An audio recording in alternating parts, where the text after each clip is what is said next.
my presentation, I wanted to dispel the myth that Indigenous people choose to abuse drugs to avoid taking responsibility for their lives, or that Indigenous people are somehow naturally prone to addiction because of their culture and lifestyle.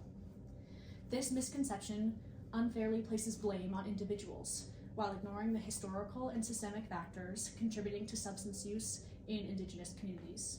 This stereotype invades the healthcare system, social policy development, and the justice system.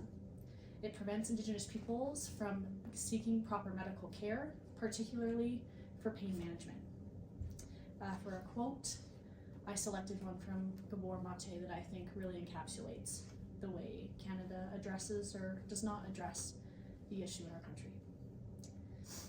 The devastation wreaked by addiction amongst our First Nations peoples is a national scandal, or it would be if it were to strike virtually any other segment of our population. We seem content to accept the high death toll that afflicts our Native citizens, the low life expectancy and the high incarceration rates, and the grinding poverty that gives rise to substance abuse.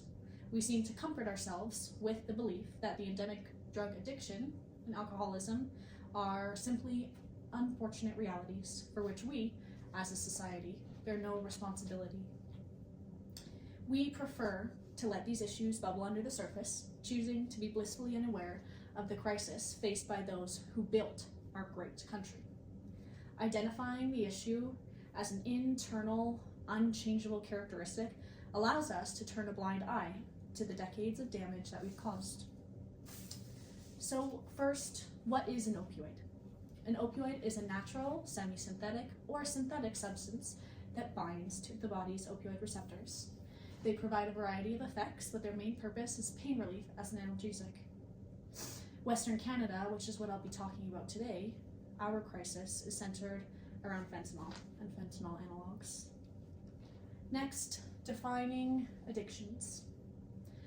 Substance use that has a significant and lasting effect on daily functioning, including negative consequences on work responsibilities and social interactions. Can also be defined as the continuation of problematic substance usage despite a continual pattern of negative consequences. What's important to highlight is that Western definitions of addiction often overlook the cultural and historical factors shaping Indigenous experiences of substance use.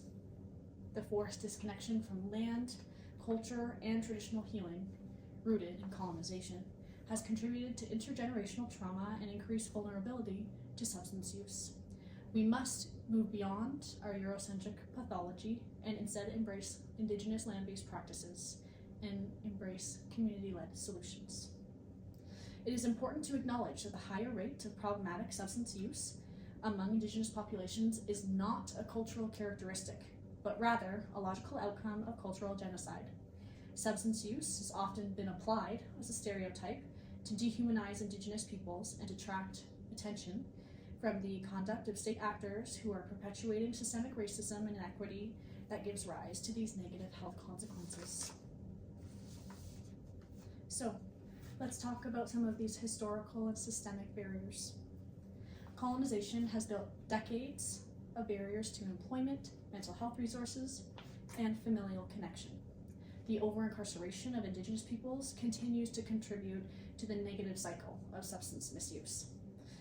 Such a complex issue cannot be addressed by a student's research poster.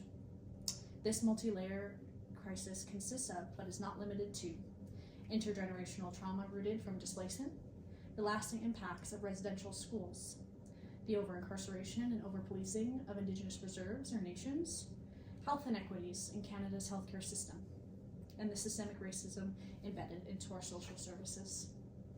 So, how can we move towards recovery? What does the research say? Many Indigenous individuals describe their opioid use as a form of self-management for their trauma. Rather than imposing Western methods of treatment, we should seek the wisdom and perspectives of Indigenous communities regarding their traditional healing practices and approaches to addiction recovery. It's crucial to respect and integrate Indigenous knowledge rather than applying a one-size-fits-all approach. Part of these healing processes, key parts, were identified as land-based wellness practices.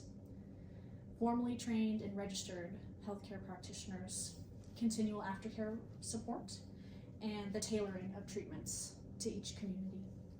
Some barriers I identified to seeking these treatments: limited OAT or opioid agonist treatment. Reserves or nations are often geographically isolated from consistent care. And once again, the story we hear all the time: underfunded programs. I just wanted to leave you with this.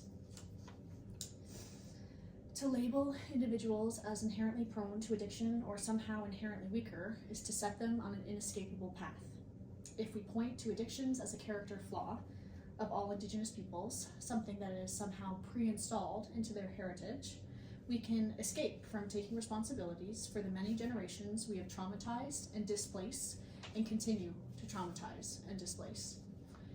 We continue to use substance use as a distraction from the systems that we've built and enacted that lead to these devastating health and social outcomes.